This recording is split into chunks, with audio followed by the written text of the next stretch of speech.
ओम शांति। आज की तारीख है 26/2/2023। आज के बाबा के मधुर मुरली है 31/12/1993 में, जो बाबा के द्वारा सुनाई गई थी अव्यक्त मुरली।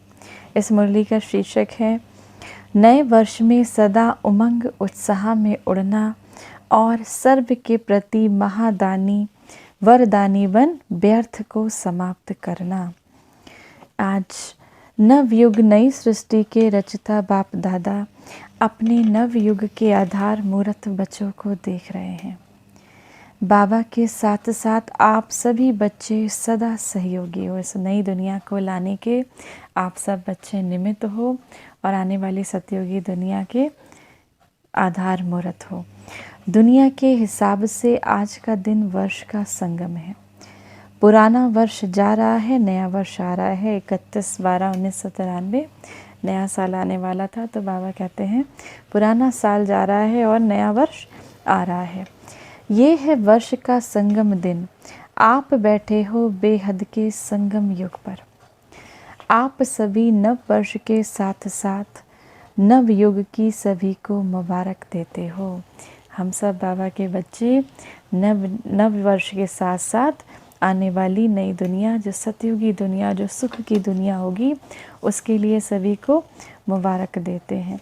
एक दिन की मुबारक नहीं, लेकिन नव युग के अनेक जन्मों की मुबारक देते हो। इस संगम पर अच्छी तरह से अनुभव करते हो कि इस समय हम ब्राह्मण आत्माओं की नई जीवन है। नई जीवन में आ गए हो ना। ब्राह्मणों का संसार ही नया है। अमृत बेले से देखो तो नई रीत नई प्रीत है। पुरानी दुनिया की दिनचर्या और नए जीवन ब्राह्मण जीवन की दिनचर्या में कितना अंतर है। जो आपकी पुरानी जीवन की दिनचर्या थी, पहले कैसे रहते पुरानी दुनिया की, और आपका जब ये नया जीवन, जब से आप बाबा के बन गए, तो बाबा कहते हैं उस दिनचर्या में कितना अंतर है। सब जैसे नया नया हो गया। स्मृति नहीं आई कि हम बाबा के हैं, हमारा परमात्मा, परमपिता परमात्मा शिव बाबा निराकार है, परम धाम का निवासी है। तो बहुत सारी नई स्मृतियाँ आई, दृष्टि नई हुई, वृत्ति, हमारे भावनाएं, संकल्प बदले, तो सब बदल गया। और नई चीज़ जीवन में कितनी प्यारी लगती है। वैसे भी नई चीज़ सबको प्यारी लगती है। पुरानी चीज़ छोड़ना चाहते हैं और नई चीज़ लेना चाहते हैं। तो इस समय का ये छोटा सा नया संसार है। संसार भी नया और संस्कार भी नए। इसीलिए दुनिया वाले भी नए वर्ष को धूमधाम से मनाते हैं। अब मनाने का अर्थ है उमंग उत्साह में आना। उत्साह होता है, इसीलिए मनाने के दिन को उत्सव कहा जाता है। उत्साह से ही एक दो को बधाइयाँ व मुबारक देते हैं, ग्रीटिंग्स देते हैं। आप ब्राह्मण आत्माओं के लिए हर दिन उत्सव है। सदा उत्सव अर्थात उमंग उत्साह में रहते हो। ये उमंग उत्साह ही ब्राह्मण जीवन है।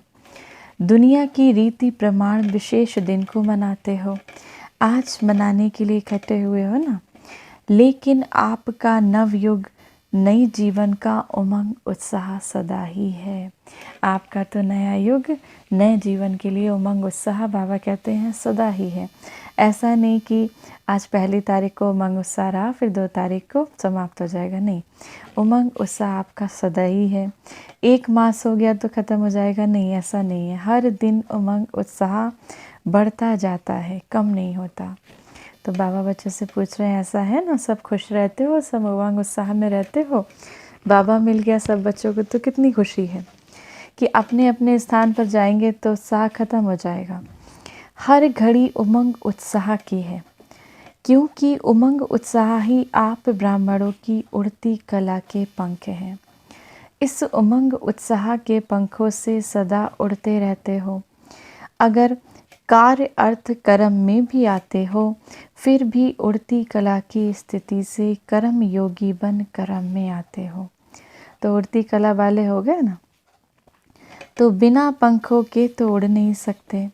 ये उमंग उत्साह उड़ती कला के पंख सदा साथ हैं। ये उमंग उत्साह आप ब्राह्मणों के लिए बड़े से बड़ी शक्ति है, नीरस जीवन नहीं है। दुनिया वाले तो कहेंगे कि क्या करें, रस नहीं है, नीरस है जीवन, बेरस है। और आप क्या कहेंगे? उमंग उत्साह का रस है ही, क्योंकि हमको बाबा मिला, हमें बाबा ने शक्तियों से भर दिया, तो उमंग उत्साह तो है ही। तो कभी दिल शिकस्त नहीं हो सकते, सदा दिल खुश। कैसी भी मुश्किल बात हो, लेकिन उमंग उत्साह मुश्किल को सहज कर देता है। उत्साह तूफान को भी तोहफा बना देता है, पहाड़ को भी राई नहीं लेकिन रुई बना देता है। उत्साह किसी भी परीक्षा व समस्या को मनोरंजन अनुभव कराता है। इसीलिए उमंग उत्साह में रहने वाले नव युग के आधार मूर्त नव जीवन वाले ब्राह्मण आत्माएं हो। अपने को जानते हो, मानते भी हो या सिर्फ जानते हो? अब बाबा पूछते हैं, आप अपने को जानते हो, मानते भी हो कि मैं ब्राह्मण बच्चा हूँ, मैं बाबा का बच्चा हूँ, जानते हो या मानते भी हो?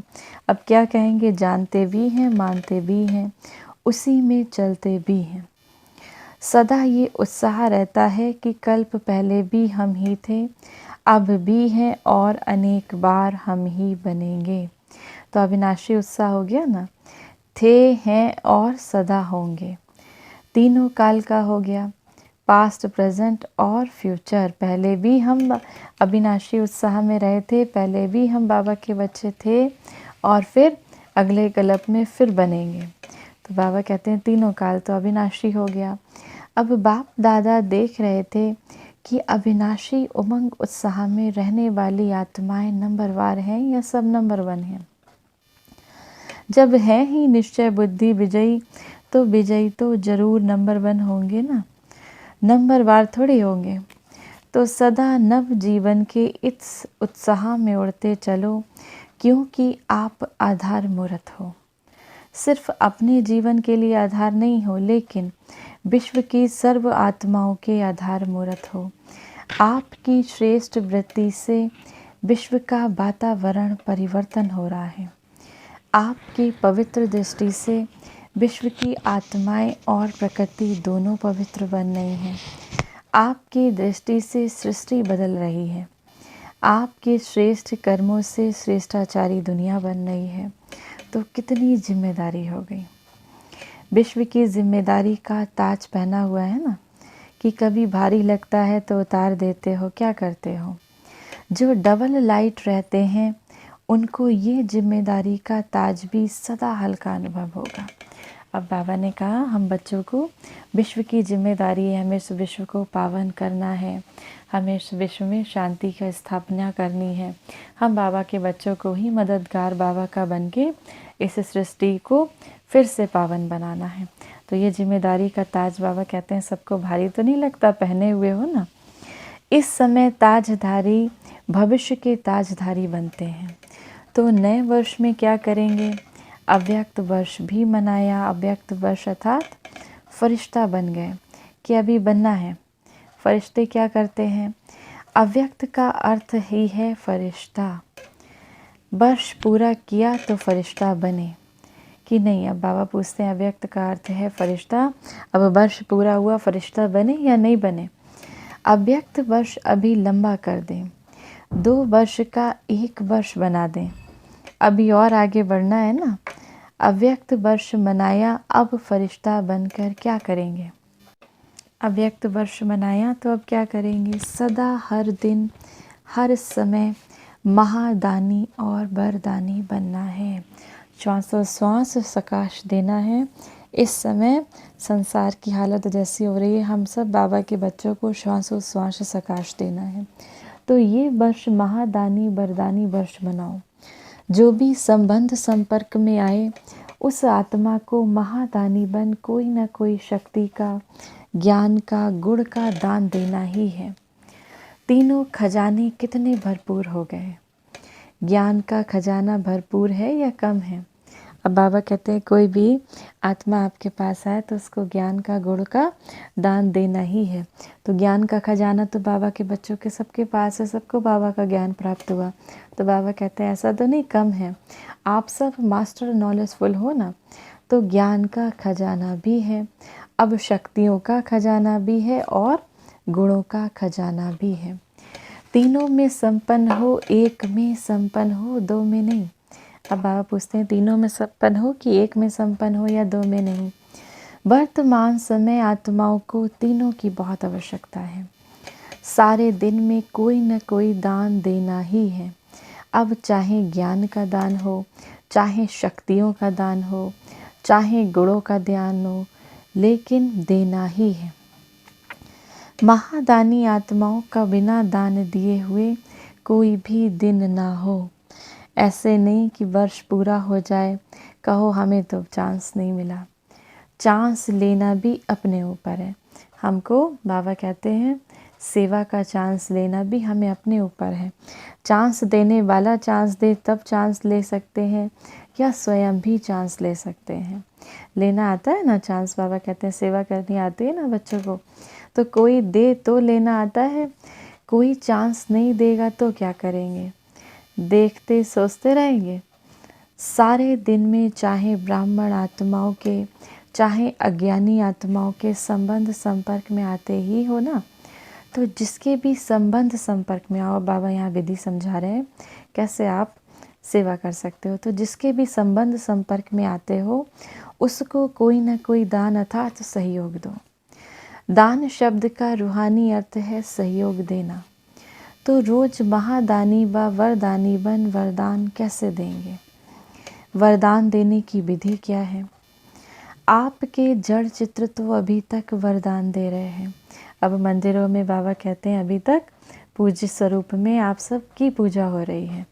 तो वरदान देने की विधि है, जो भी आत्मा संबंध संपर्क में आए उनको अपनी स्थिति के वायुमंडल द्वारा, अपनी वृत्ति के वाइब्रेशन द्वारा सहयोग देना अर्थात वरदान देना। कैसी भी आत्मा हो, अब चाहे वो गाली देने वाली हो, आपकी निंदा करने वाली हो, लेकिन अपनी शुभ भावना, शुभ कामना द्वारा, वृत्ति द्वारा, स्थिति द्वारा ऐसी आत्मा को भी गुणदान या सहनशीलता की शक्ति का वरदान दो। अगर कोई क्रोध की अग्नि में जलता हुआ आपके सामने आए तो आप क्या करेंगे? आग में तेल डालेंगे या पानी डालेंगे? पानी डालेंगे ना, कि थोड़ा तेल का छींटा भी डालेंगे। अगर क्रोधी के आगे आपने मुख से क्रोध नहीं किया, मुख से शांत रहे, लेकिन आँखों द्वारा, चेहरे द्वारा क्रोध की भावना रखी, तो भी समझ लेना कि हमने तेल के छींटे डाल दिए। तो उस समय तो बाबा कहते तेल के छींटे डाले। क्रोधी आत्मा तो अपने क्रोध के परवश है। रहम के शीतल जल द्वारा वरदान दो। तो ऐसे वरदानी बनो। तो बात अच्छा बाबा यहाँ पे समझा रहे हैं, अगर कोई क्रोध करता हुआ आपके सामने आए तो आपका क्या काम है? उस पर पानी डालोगे या छींटे डालोगे तेल के? तो बाबा ने कहा भला आप क्रोध में उससे मुख से नहीं बोल रहे हो, लेकिन आप गुस्से में देख रहे हो या आँखों से देख रहे हो, तो उससे भी समझो माना आपने तेल के छींटे डाले।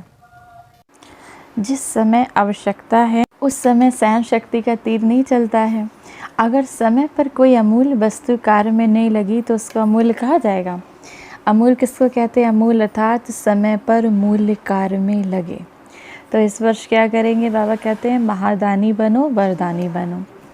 चैतन्य में संस्कार भरते हो तब तो जड़ चित्रों द्वारा भी वरदानी मूर्त बनते हो। संस्कार तो अभी भरने हैं ना, कि जिस समय मूर्ति बनेगी उस समय भरेंगे। अब संस्कार जब अभी भरेंगे तभी तो आपकी पूजा होगी, पूज्य स्वरूप में आएंगे। तो बाबा कहते हैं संस्कार अभी भरना है। ऐसा नहीं कि मूर्ति बनने के बाद संस्कार भरे जाएं। महादानी वरदानी मूर्त बनने से व्यर्थ स्वतः ही खत्म हो जाएगा, क्योंकि जो महादानी है, वरदानी है, दूसरों को देने वाले दाता हैं। तो दाता का अर्थ ही है समर्थ। समर्थ होगा तब तो देगा, क्योंकि जहाँ समर्थ है वहाँ व्यर्थ स्वतः ही खत्म हो जाता है। अब आप किसी को शक्ति, शांति, सुख देने के जब खुद समर्थ बनेंगे, जब आप खुद शांत स्वरूप आत्मा बनेंगे, तभी तो किसी को शांति का दान दे सकेंगे। तो बाबा कहें जहाँ समर्थ होता है वहाँ व्यर्थ स्वतः ही खत्म हो जाता है। समर्थ स्थिति है स्विच ऑन होना। जैसे इस स्थूल लाइट का स्विच ऑन करना अर्थात अंधकार को समाप्त करना, ऐसे समर्थ स्थिति अर्थात स्विच ऑन करना। तो स्विच ठीक है या कभी ठीक कभी लूज़ हो जाता है, या फिर बाबा कहते हैं स्विच आपका फ्यूज़ हो जाता है। समर्थ स्थिति माना जैसे स्विच ऑन करते हैं ना लाइट का, तो बाबा कहते हैं स्विच ठीक है या कभी ठीक कभी लूज़ कभी फ्यूज़ हो जाता है। ऑन करना आता है ना।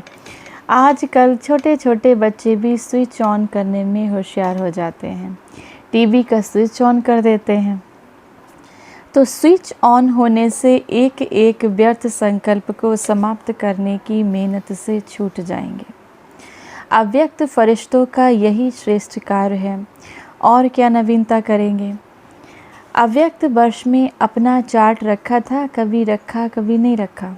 अब अव्यक्त वर्ष में बाबा कहते हैं अपना चार्ट रखा कि हमने कितनी देर बाबा को याद किया, हमने कितनी सेवा की, हमने हमारी स्थिति कैसी रही, कोई परिस्थिति आई तो हम अचल अडोल रहे नहीं रहे। तो आपने अपना चार्ट रखा या नहीं रखा। कभी कभी बाले बने या सदा बाले बने, कभी कभी बाले ज़्यादा हैं। इस नए वर्ष में नया चार्ट रखना। क्या नया चार्ट रखेंगे। 4 सब्जेक्ट को तो अच्छी तरह से जानते हो, तो इस वर्ष का यही चार्ट रखना कि चारों ही सब्जेक्ट में, चाहे वो ज्ञान का हो, चाहे योग में, धारणा में, सेवा में, हर सब्जेक्ट में हर रोज़ कोई ना कोई नवीनता लानी है, नयापन लाना है। अब चाहे वो ज्ञान का हो, चाहे योग का हो, चाहे धारणा का हो, चाहे सेवा का हो, रोज़ नयापन लाना है, नवीनता लानी है। ज्ञान अर्थात समझदार बनना, समझ देना, समझदार बन चलना। ज्ञान में भी नवीनता का अर्थ है जो अपने में कमी है उसको धारण किया तो नवीनता हुई ना से हाँ हुई तो नया हुआ। इसी रीति योग के प्रयोग में हर रोज कोई न कोई नया अनुभव करो। योग में बहुत अच्छे बैठे, बहुत अच्छा योग लगा, लेकिन नवीनता क्या हुई। परसेंटेज बढ़ना भी नवीनता है। आज अगर आपकी परसेंटेज योग की 50% है और कल 50 से वृद्धि हो गई तो नवीनता हो गई। ऐसा नहीं कि एक मास में 50-50 लगाते जाओ। तो चारों ही सब्जेक्ट में पहले स्वयं की प्रगति में नवीनता, फिर विधि में नवीनता, फिर प्रयोग में नवीनता, औरों को सहज योगी बनाने में और परसेंटेज बढ़ाना माना नवीनता। जैसे हम खुद सहज योगी बने, ऐसे ही और आत्मा को भी सहज योगी बनाने में परसेंटेज बढ़ना अर्थात नवीनता। अब किसको दुख दिया, किसको क्रोध किया, ये तो कॉमन चार्ट है। ये तो आपकी जो रॉयल प्रजा है वह भी रखती है। आप रॉयल प्रजा हो या राजा हो, तो नवीनता से स्वतः ही तीव्र पुरुषार्थ के समीपता की अनुभूति होती रहेगी। समझा क्या चार्ट रखना है। और हर 3 मास में रोज का नहीं यहाँ भेजना, काम बढ़ जाएगा। इस वर्ष तो आपको इकोनॉमी भी करनी है ना। ये वर्ष विशेष इकोनॉमी का है। एक नॉमी और इकोनॉमी। ज्ञान सरोवर बना रहे हो तो सबकी इकोनॉमी करना। ज्ञान सरोवर बनना था उस समय, तो बाबा कहते हैं तो सबकी इकोनॉमी करना, सब खजानों में से। अब चाहे वो समय का हो, संकल्प हो, संपत्ति में, सब में इकोनॉमी। तो हर दिन 3 मास का स्वयं ही साक्षी होकर चार्ट चेक करके शॉर्ट में अपना समाचार देना। हर बाबा कहते हैं हर 3 मास का अपना चेक करके अपने को कि हमने कितनी सेवा करी, संकल्प, समय, संपत्ति, सारे खजानों को हमने किस तरह से यूज किया, इकोनॉमी रहे। तो इसका बाबा कहते हैं बाबा को समाचार देते रहना। हर 3 मास में देखना प्रगति है या जैसे हैं वैसे ही है। गिरती कला में तो नहीं जाना है, लेकिन ऐसा भी नहीं कि जैसा हो वैसा ही हो। पुरुषार्थ में मिड गेट नहीं बनना। मिड गेट अच्छा लगेगा क्या। ऐसा नहीं कहना चाहते तो थे लेकिन बाबा क्या करें, क्या क्या नहीं कहना। बाबा बच्चों को जानते हैं, बच्चे बहुत बहाना करते हैं, तो बाबा कहते हैं, बच्चे कहते थे बाबा चाहते तो थे लेकिन ऐसी परिस्थिति आ गई कि पुरुषार्थ नहीं कर पाए। तो बाबा ने कहा क्या क्या नहीं कहना। ब्राह्मणों की ये भाषा नहीं कि क्या करें, कैसे करें, ऐसा करें या वैसा करें, लेकिन दूसरों को भी सहयोग देंगे कि ऐसे करो। अब समझा क्या चार्ट रखना है। अब देखेंगे कौन क्या क्या करता है। बाप दादा के स्नेह के कारण अनाउंस नहीं करते किसने क्या क्या किया। बाबा तो सब बच्चों को जानते हैं, लेकिन बाबा सबसे प्यार करते हैं, तो बाबा बहुत सारे बच्चों की कमियां छुपा भी लेते थे। तो बाबा कहते हैं अब बाबा बताते नहीं कि किसने क्या किया, जानते तो हैं ना। आजकल टीवी का फैशन है, अब बाबा के पास भी टीवी है। बाबा भी जानते हैं पिछले वर्ष काम किया तो कितना किया। नाम अनाउंस करेंगे तो हाफ कास्ट कितने रहे और फुल कास्ट कितने रहे। तो इस वर्ष महादानी वरदानी मूर्त स्वयं प्रति भी और सर्व के प्रति भी बनो। हर रोज़ कोई ना कोई नवीनता अर्थात प्रोग्रेस अवश्य करो। तो ये हो गया स्वयं के पुरुषार्थ के प्रति। अब सेवा में क्या करेंगे, सेवा में भी नवीनता लानी है। मेले भी बहुत कर लिए, प्रदर्शनियाँ तो अनगिनत कर ली, सेमिनार कॉन्फ्रेंस भी बहुत की। अभी आवाज़ बुलंद करने वाले माइक तो तैयार करने हैं ना, लेकिन उसकी विधि क्या है। वैसे पहले भी सुनाया लेकिन किया कम। सेवा की रिज़ल्ट भी देखी गई कि बड़े निमित्त आत्माओं को समीप लाने के लिए पहले क्या करना है, चाहे वो कोई नेता हो, चाहे कोई इंडस्ट्रियलिस्ट हो या फिर कोई ऑफिसर हो, लेकिन उन्हों को समीप लाने का साधन है उनके जो सेक्रेटरी होते हैं, जो उनके पीए होते हैं, उनको अच्छी तरह से समीप लेके आओ, उनको बाबा का ज्ञान सुनाओ, उनको बाबा का बच्चा बनाओ, तो उनको पहले समीप लाओ। आप लोग बड़े के ऊपर टाइम देते हो, फिर वो क्या करते हैं, अच्छा अच्छा कहकर चले जाते हैं। उन्हों को फिर जगाने के लिए इतना टाइम मिलता नहीं, ना वो देते हैं ना आप जा सकते हो। इसीलिए सेक्रेटरी जो होते हैं वो बदलते भी नहीं हैं। बड़े तो सब बदल भी जाते हैं, आज कोई नेता है कल कोई नहीं, कल फिर बदल गया। तो बाबा कहते हैं सेक्रेटरी जल्दी जल्दी नहीं बदलते। आज एक मिनिस्टर की सेवा करते हैं, कल वो प्रजा बन जाता है। आज जो मिनिस्टर सेवा करता है कल वो प्रजा भी बन जाता है। सेक्रेटरी काफ़ी सहयोगी बन सकते हैं। तो किसी भी वर्ग की सेवा में इस वर्ष विशेष सेक्रेटरी, मैनेजर्स या प्राइवेट असिस्टेंट जो भी शक्तिशाली हो, बड़ों के समीप हो, उन आत्माओं की सेवा विशेष करो। दूसरी बात पहले भी इशारा दिया है, वर्तमान समय कम खर्चा नाम वाला उसकी विधि है कि जो भी छोटी या बड़ी संस्थाएं हैं, जो एसोसिएशंस हैं, उनसे संबंध संपर्क रखो।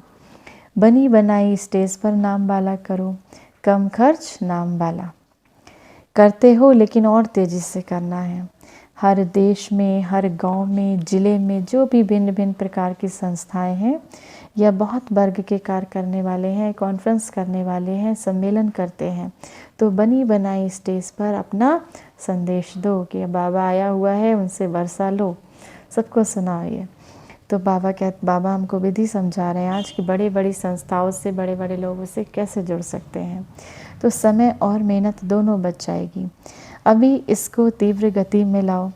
चेक करो कि जिस देश के या जिस स्थान के निमित्त बने हैं, उस स्थान की कोई भी संस्था वंचित ना रह जाए, क्योंकि वर्तमान समय वायुमंडल परिवर्तन हो गया है। अभी डर कम है, स्नेह ज़्यादा है, अच्छा मानते हैं। अच्छा बनते नहीं है लेकिन अच्छा मानते हैं। इसीलिए बाबा कहें 2 प्रकार की सेवा को अंडरलाइन करो तो सहज माइक तैयार हो जाएंगे। नया वर्ष शुरू किया तो नया विधि और विधान भी चाहिए ना। बाबा कहते हैं जब नया वर्ष शुरू किया तो नई तरह से सेवा, नए तरह से ज्ञान लोगों को इस तरह से समझाओ कि बहुत सहज रीति से समझ सकें।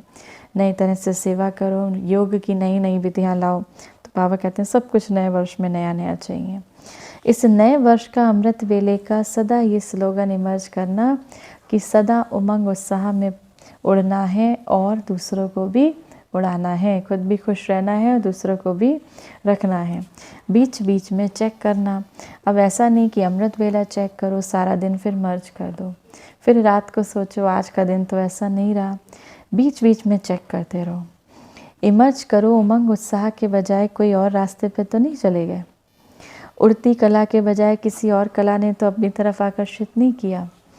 अच्छा, चारों ओर के नव जीवन अनुभव करने वाले सर्व ब्राह्मण बच्चों को सदा नए युग के आधार मूर्त श्रेष्ठ आत्माओं को सदा संकल्प, बोल और कर्म द्वारा महादानी वरदानी आत्माओं को सदा स्वयं की स्थिति द्वारा औरों की परिस्थिति को भी सहज बनाने वाली समर्थ आत्माओं को सदा हर दिन स्वयं में प्रगति अर्थात नवीनता अनुभव कराने वाली समीप आत्माओं को सदा एक नामी और इकोनॉमी करने वाले बाप समान समीप आत्माओं को बाप दादा का याद, प्यार और नमस्ते। हम सब प्यारे मीठे बाप दादा को, हम बच्चों के बाप दादा को याद, प्यार और नमस्ते। वरदान है आज की मुरली से, तन को आत्मा का मंदिर समझ उसे स्वच्छ बनाने वाले नंबर 1 श्रेष्ठ ब्राह्मण आत्मा भव। हम ब्राह्मण आत्माएं सारा कल्प में नंबर 1 श्रेष्ठ आत्माएं हैं, हीरे तुल्य हैं। इस स्मृति से तन को आत्मा का मंदिर समझकर स्वच्छ रखना है। जितनी मूर्ति श्रेष्ठ होती है उतना ही मंदिर भी श्रेष्ठ होता है।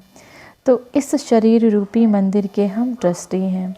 ये ट्रस्टीपन आपे ही स्वच्छता व पवित्रता को लाता है। इस विधि से तन की पवित्रता सदा रूहानी खुशबू का अनुभव कराती रहेगी। स्लोगन है आज की मुरली से, रूहानियत में रहने का व्रत लेना ही ज्ञानी तू आत्मा बनना है। रूहानियत में रहना, अपने को आत्मा समझना, अपने को फरिश्ता समझना, अलौकिकता में रहना ही ज्ञानी तू आत्मा बनने के लक्षण हैं। आज की मुरली से सम्मान का अभ्यास करेंगे। मैं पवित्रता का फरिश्ता हूँ, मैं पवित्रता का फरिश्ता हूँ। देखना है स्वयं को मस्तक में चमकती हुई मणि और प्रकाश के शरीर में मैं आत्मा। तो मैं फरिश्ता, पवित्रता का फरिश्ता हूँ, इस संसार को पावन बना रहा हूँ। अच्छा, ओम।